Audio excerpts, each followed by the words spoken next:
갈라디아서 2장 16절 한 절만 같이 읽도록 하겠습니다. 시작. 사람이 의롭게 되는 것은 율법의 행위로 말미암음이 아니요 오직 예수 그리스도를 믿음으로 말미암는 줄 알므로 우리도 그리스도 예수를 믿나니 이는 우리가 율법의 행위로서가 아니고 그리스도를 믿음으로써 의롭다함을 얻으려 함이라.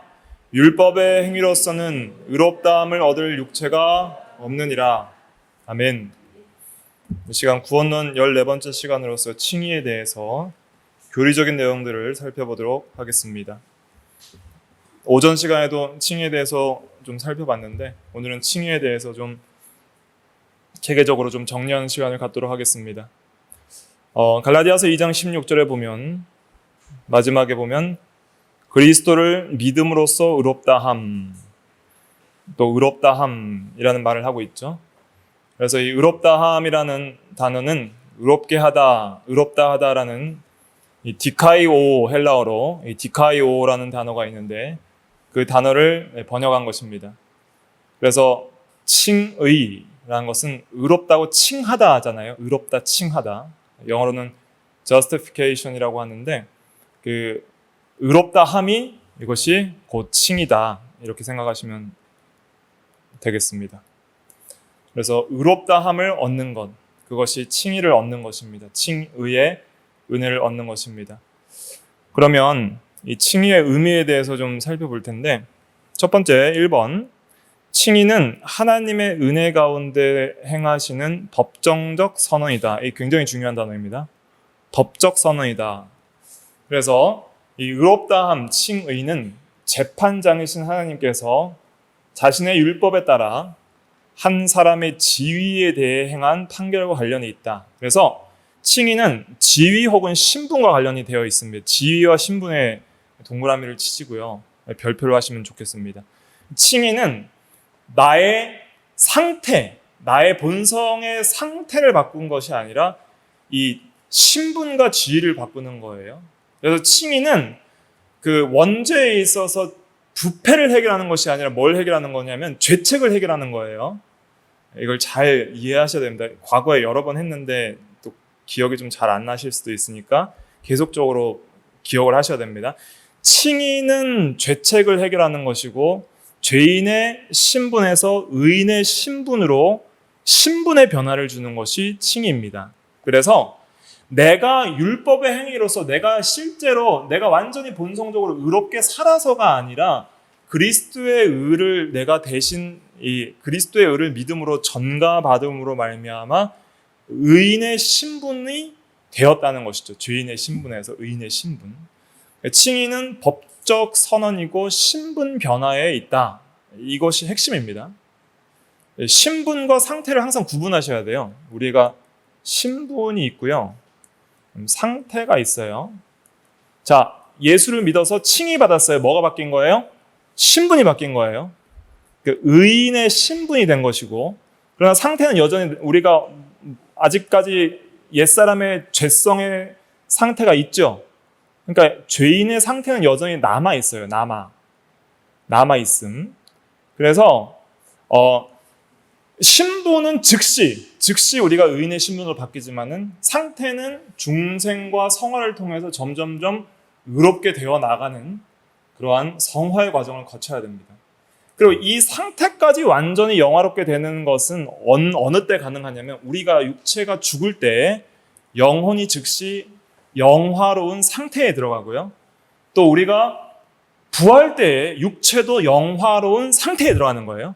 그러니까 영혼이 의인의 상태로 들어가는 것은 육체가 죽어서 영혼이 천국의 들림을 받을 때 상태도 완전해지고 우리 육체의 상태도 예수님 재림하셔서 부활 때 완전히 영화로운 의롭고 온전한 상태가 되고 하지만은 상태는 여전히 죄성이 남아있지만은 완전히 영화롭게 되지 못했지만은 그 예수 믿는 즉시 바뀌는 것은 뭐가 바뀌는 거예요? 신분이 바뀐다. 신분이 하나님 앞에 의롭다고 인정받을 수 있는 신분이 되었기 때문에 이 신분을 가지고 하나님 앞에 나아갈 수 있는 거예요. 하나님과 이제는 화목할 수 있는 거예요. 하나님의 자녀가 될 수 있는 거예요. 하나님의 함께 하시는 그런 은혜를 얻을 수 있는 거예요.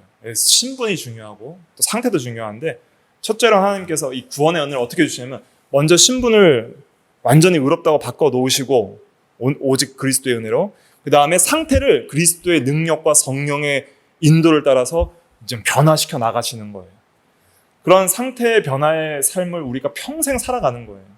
그런 삶 속에서 여러 고난도 있고 시험도 있고 때로는 넘어짐도 있겠지만은 항상 우리가 겸손히 또 교만하지 않고 하나님을 의지하면서 계속적으로 하나님을 의지하는 신앙을 길러 나가시는 일을 하시기 위해서 상태도 완전히 안 바꾸시는 거예요.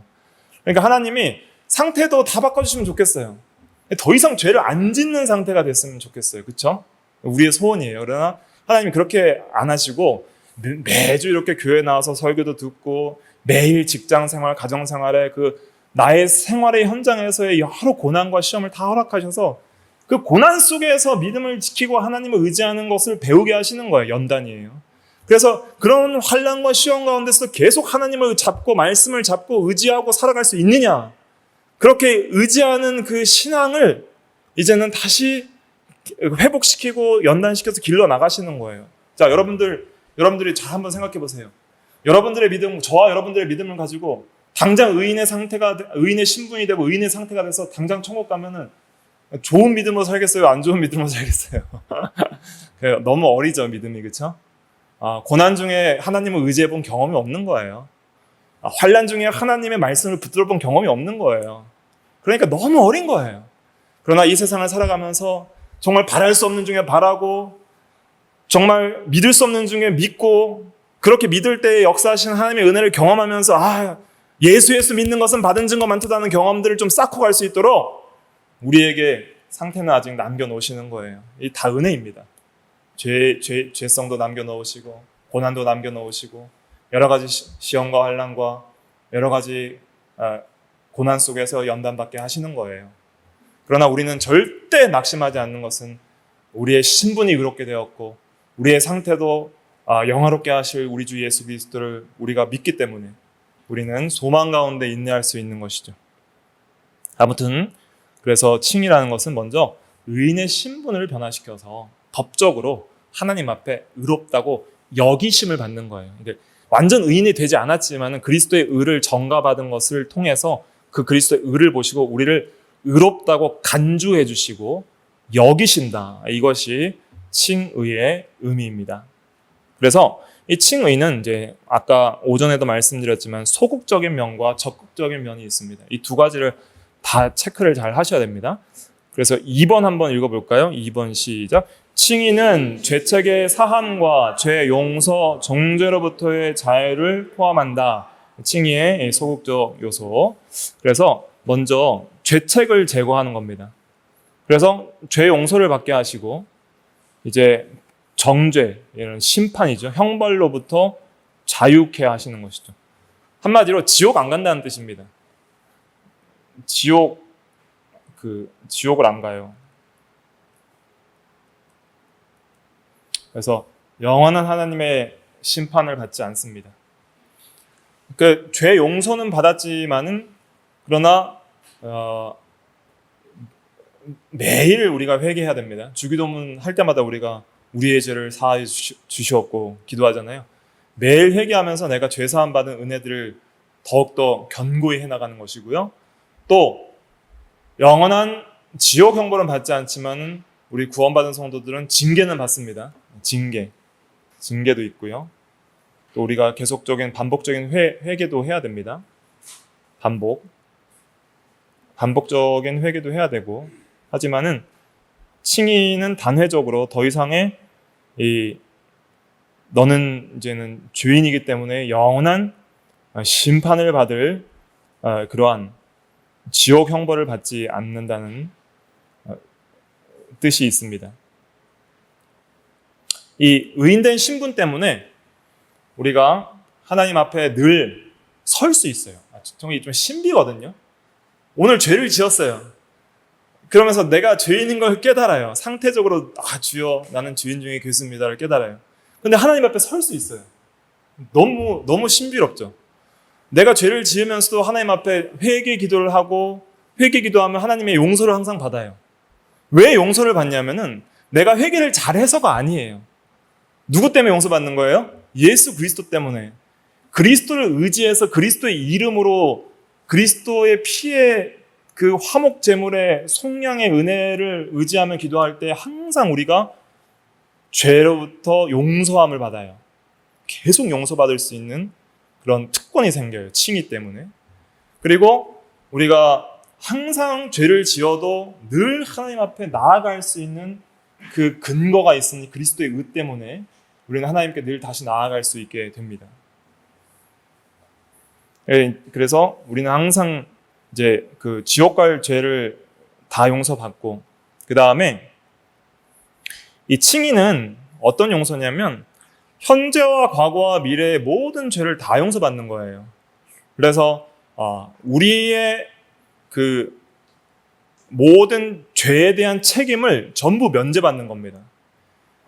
죄책을 지고 이제는 하나님의 심판대 앞에서 죄인이라 정죄받고 영원한 지옥 형벌을 받지 않을 수 있는 자유를 우리에게 주신 거예요. 그럼 이제 성도가 죄 짓는 건 뭐냐? 하나님의 자녀로서 이제 하나님을 기쁘시게 하지 못하고 하나님의 율법을 불순종함으로 죄를 지을 때는 하나님이 항상 사랑의 매를 때리시는 것이죠. 성도가 받는 징계는 하나님의 정죄와 심판과는 다른 겁니다. 항상 사랑의 매를 때리는 겁니다. 너희에게 징계가 없으면 사생자여 친아들이 아니니라 히브리서 12장에 그랬잖아요. 죽을 때까지 매 맞고 사는 거예요. 근데 매도 적당히 때려주시죠. 사랑으로. 그래서 성도는 그 하나님의 매를 언제까지 맞을까요? 육체가 죽을 때까지만 맞는 거예요. 알겠죠? 죽을 때까지만 매 맞다가 이제 죽으면 이제 더 이상 매 안 맞아요. 이제 영원한 하나님 나라에서 상태가 완전해지기 때문에 이제는 이제 완전한 안식 세계에 들어갑니다. 죽기 전까지 여러 가지 이제 하나님의 징계가 사랑으로 주어지는 거예요. 징계를 받을 때 우리가 낙심하지 말고 감사하고 하나님이 나를 이렇게 사랑하셔서 의의 길로 돌이키시는 것을 항상 깨닫고 하나님의 그 섭리의 어루만지심을 봐야 됩니다. 그렇다고 모든 우리 인생의 질병과 고통이 전부 죄 때문에 오는 건 아닙니다. 여러 가지 우리를 연단시키기 위해 오는 요소들도 있어요. 하지만 항상 그 모든 요소들을 다 사용해서 항상 우리는 우리의 죄를 더욱더 깨닫고 회개하는 것으로 그걸 사용하는 것은 굉장히 유익한 것이죠.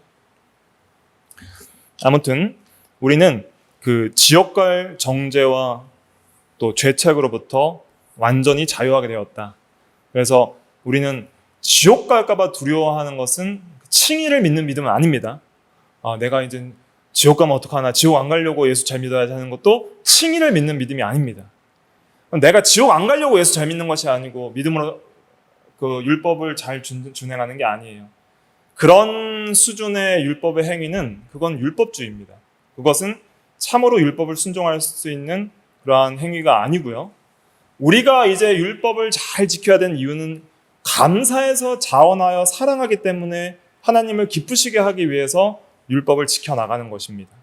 그리고 그렇게 율법을 지켜나가는 그러한 삶 속에서 하나님과 사랑의 교제를 나누는 행복이 있기 때문에 율법을 지키는 겁니다.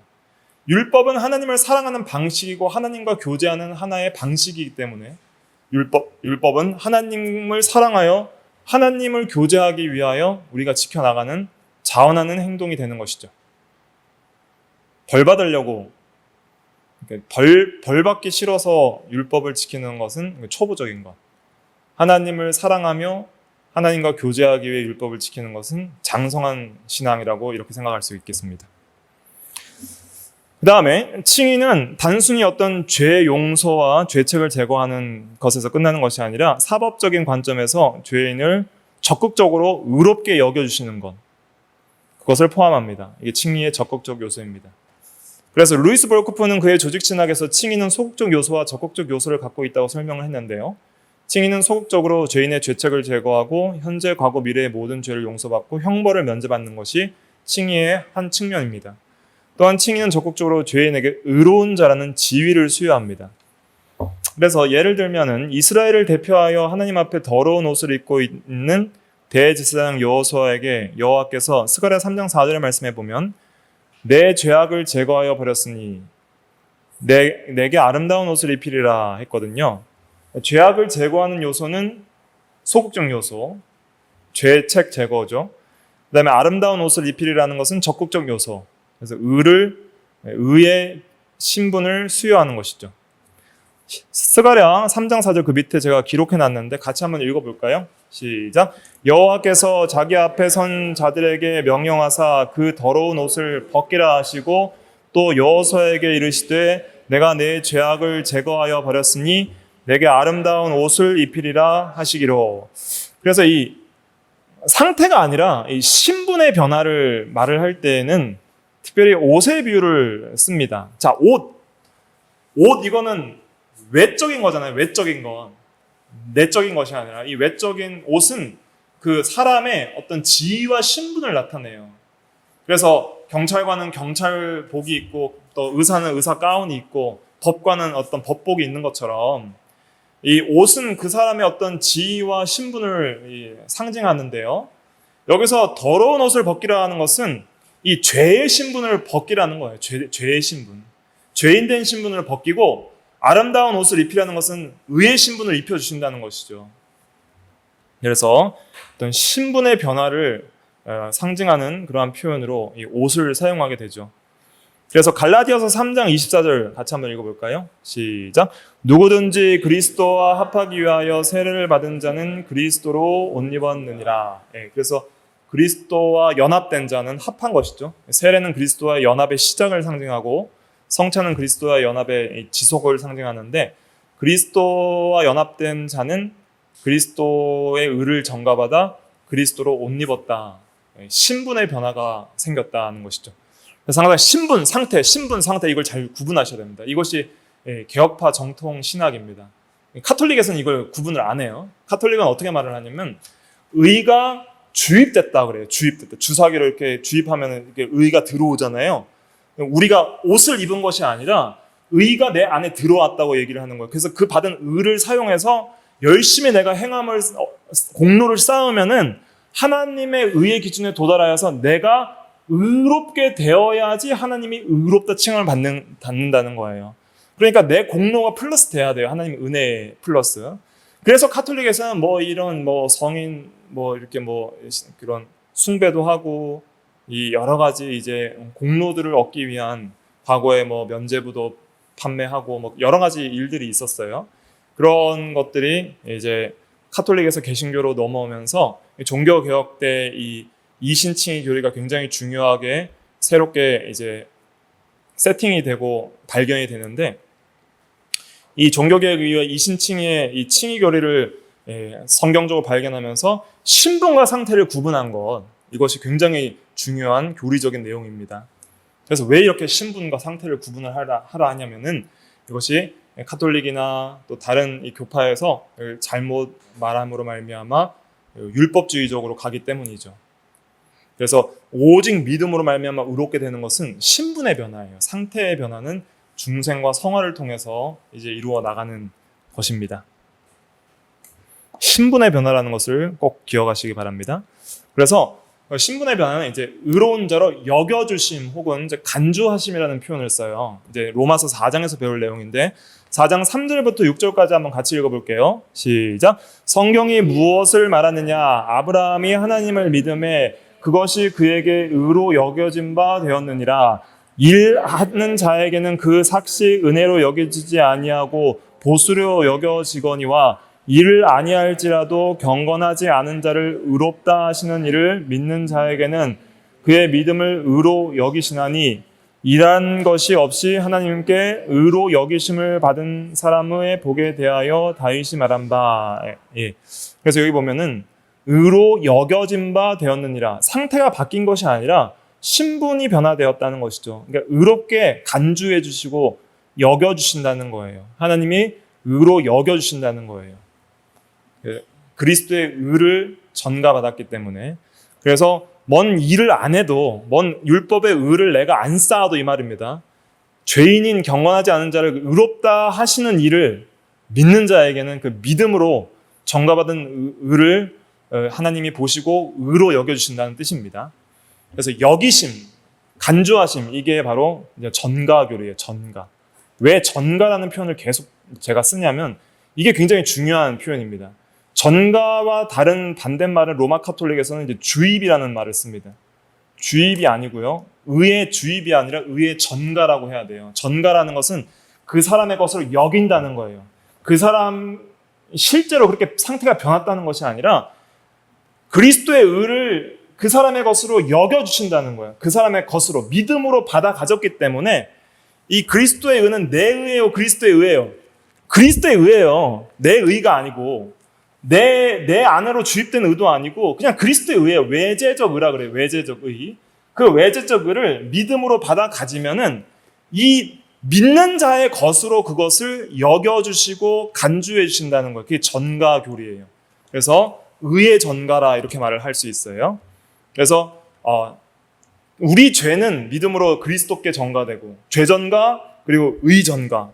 그래서 우리 죄는 그리스도께 전가되어서 그리스도께서 대신 심판받으시고 그리스도의 의는 우리에게 전가되어서 우리는 의로운 자로 여겨주셔서 신분의 변화를 일으켜 주시는 은혜가 바로 칭의의 은혜이다. 이렇게 이해하시면 되겠습니다. 그럼 칭의의 정의를 한번 읽어보도록 하겠습니다. 제가 여러 서적들을 보고 좀 요약해서 정리한 건데요.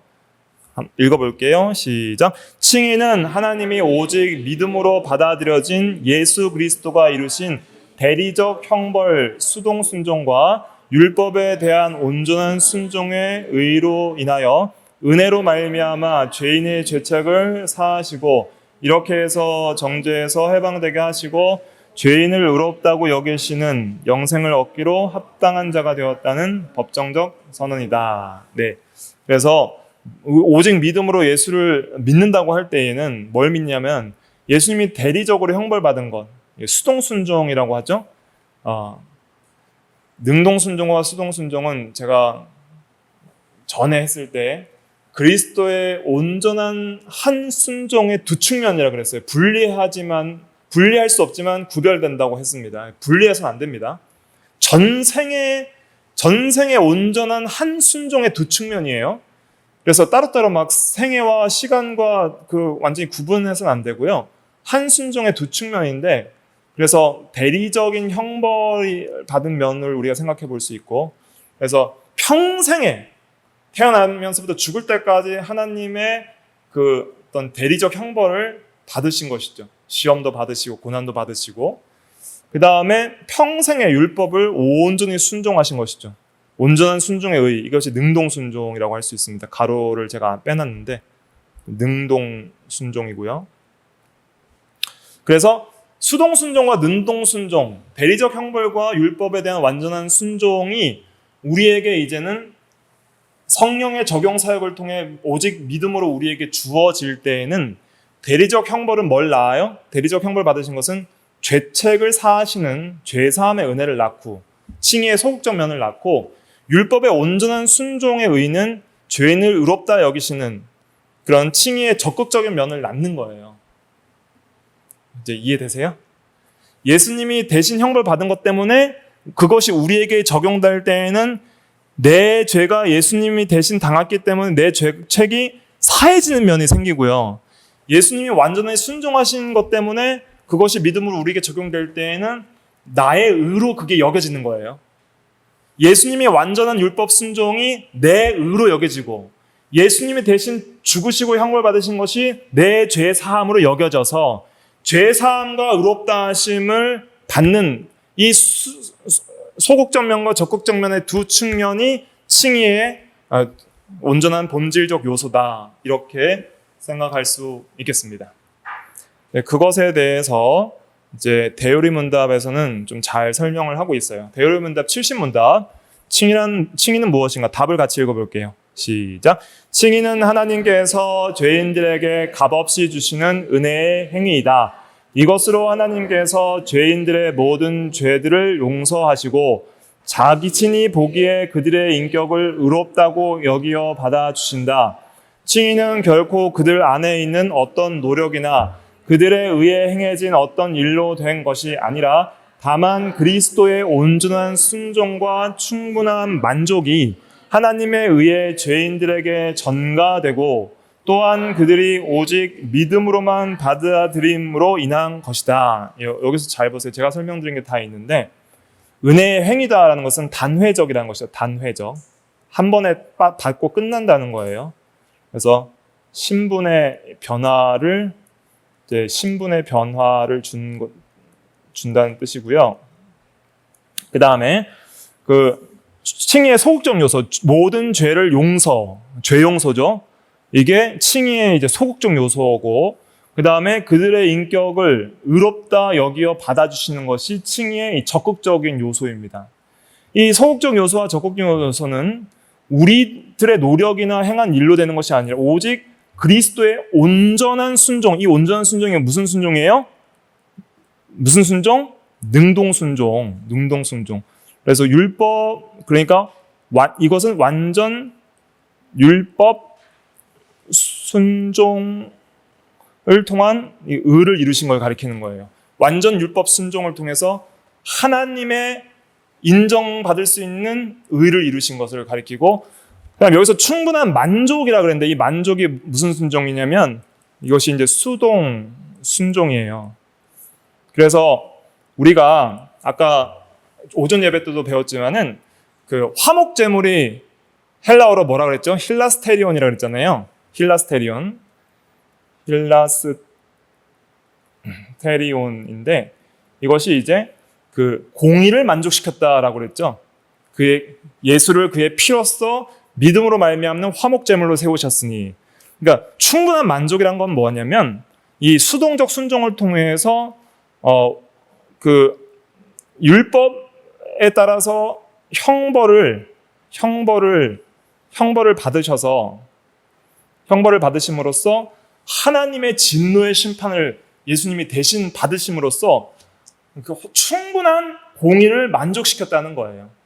그래서 하나님의 진노를 풀어드리고 하나님의 공의를 만족시켜서 죄에 대한 모든 형벌을 대신 받은 것을 충분한 만족, 이렇게 표현하고 있는 것입니다. 이게 수동순종면을 이렇게 표현한 거예요. 그래서 이 대신 형벌 받으시고 대신 완전 율법 순종하신 그 면이 죄인들에게 어떻게 되는 거예요? 주입되는 게 아니라 믿음으로 전가된다는 것은, 전가가 뭐예요? 전가의 의미가 뒤집어 씌운다 이런 말이에요. 남의 거를 내 걸로 뒤집어 씌운다. 우리가 또 책임 전가라는 말 쓰잖아요, 쉽게. 내가 한 거를 남이 했다고 이렇게 책임을 전가하는 것. 그런 것처럼 예수님이 한 건데 예수님이 한 거를 내 걸로 한 걸로 그렇게 그 의를 전가해 주신다는 거예요. 좋은 전가죠. 나쁜 전가가 아니라 좋은 전가. 우리는 예수님께 나쁜 것을 예수님께 전가시키고, 그 다음에 예수님의 좋은 거를 우리에게 전가시켜서 우리가 여기심을 받는 거예요. 여기심. 전가를 통해서 여기심과 신분의 변화를 주는 것이 전가 교리입니다. 이걸 이제 잘 구분하셔야 돼요.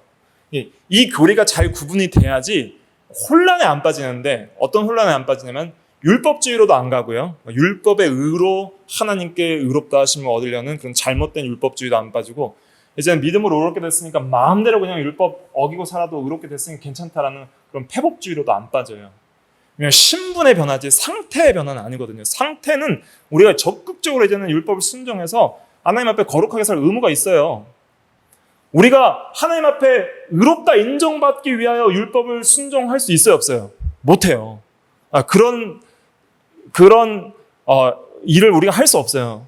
근데 칭의로 그게 해결됐기 때문에 이제는 상태면에서 이제는 율법을 통해서 하나님을 사랑하고 기쁘시게 하기 위해서 이제 또 거룩한 사람으로 만들어지기 위해서 율법을 지속적으로 영원히 순종해야 될 의무는 변함이 없다. 이것을 이제 이 신분과 상태의 구분을 통해서 깨달을 수 있는 것이죠. 다음 페이지로 넘어가겠습니다. 칭의의 핵심적인 용어들이 있는데 이것들을 한번 잠깐 체크하고 넘어가면, 칭의는 구원의 은혜이고요. 그 다음에 오늘 소유리문답에서 배운 것처럼 성령의 효력 있는 부르심으로 말미암아 믿음을 일으키셔서 우리가 믿음으로 그리스도와 연합됨으로 말미암아 이제는 연합을 통해서 우리가 의롭다 하심의 은혜를 전가받는 것이죠. 그리스도의 연합을 통해서 믿음으로 우리가 의정가와 제정가의 은혜를 받는 것이고요. 그리고 이 정가되는 의는 법적인 의입니다. 외제적 의를 받는 것이지 실제 내 안에 의가 쌓인다는 의미가 아닙니다. 법적인 의이기 때문에 모든 성도에게 동일합니다. 모든 신자에게 동등이죠. 성화는 모든 신자가 동등하지 않아요. 저와 여러분은 칭의의 은혜는 똑같지만 성화는 달라요. 다 개인적으로 다 다릅니다. 그 다음에 순종에 있어서도 능동순종과 수동순종의 면이 있다고 설명드렸고, 그 다음에 의인의 신분의 변화이죠. 죄인의 상태의 변화는 아닙니다. 상태는 여전히 남아있다고 그랬고요. 그 다음에 전가의 두 측면이 있습니다. 이중전가라고 하는데, 의정가, 죄정가 이제 다 밑에서 할 건데, 죄는 내가 그리스도께로 전가시켜서 대신 형벌 받으시고, 그리스도의 완전한 순종은 우리에게 전가되어서 우리가 의롭게 됨을 받는 이중전가가 있고, 이 칭의는 오직 믿음으로 말미암아 받게 되는 것이고 완전 불변하고 다시 정죄함이 없다. 이렇게 정리할 수 있겠습니다. 이렇게 핵심 용어들을 통해서 칭의의 개념을 꼭 기억을 하시고 이제 누가 이제 물어보더라도 잘 설명할 수 있을 정도로 여러분들이 이 머리에 잘 각인을 시키셔야 돼요. 그래야지 우리가 신앙생활을 견고하게 해 나갈 수 있습니다. 이중정가를 살펴보도록 하겠습니다. 죄정가, 의정가. 우리가 예수님께 이제 그리스도 연합되어서 예수님께 주는 면이 있어요. 죄는 그리스도께 주는 것이죠. 이사야 53장 6절 같이 읽어보겠습니다. 시작. 우리는 다 양 같아서 그릇 행하여 각기 제 갈 길로 갔거늘 여호와께서는 우리 모두의 죄악을 그에게 담당시키셨도다. 이게 정가예요. 우리 모든 죄악을 예수님의 것으로 뒤집어 씌웠다는 거예요. 그의 것으로 여겼다는 거예요. 그에게 담당시켰다는 거예요. 세상 죄를 짊어지게 하셨다는 거예요. 그래서 고린도후서 5장 21절 같이 읽어볼게요. 시작. 하나님이 죄를 알지도 못하신 이를 우리를 대신하여 죄로 삼으신 것은 우리로 하여금 그 안에서 하나님의 의가 되게 하려 하심이라. 예, 상태적으로 완전히 의로우신 분에게 우리를 대신해서 죄를 전가시켜서 죄인으로 여기신 것은 우리 죄를 대신 짊어졌기 때문에 예수님이 이제 우리 죄를 대신하여 죄인으로 여김을 받고 죽으시는 거예요. 그런 것은 이제 우리로 하여금 죄 사함을 받고 이제 하나님께서 인정하시는 의를 받아서 의롭다 하심을 얻게 하려 하심인 것이죠.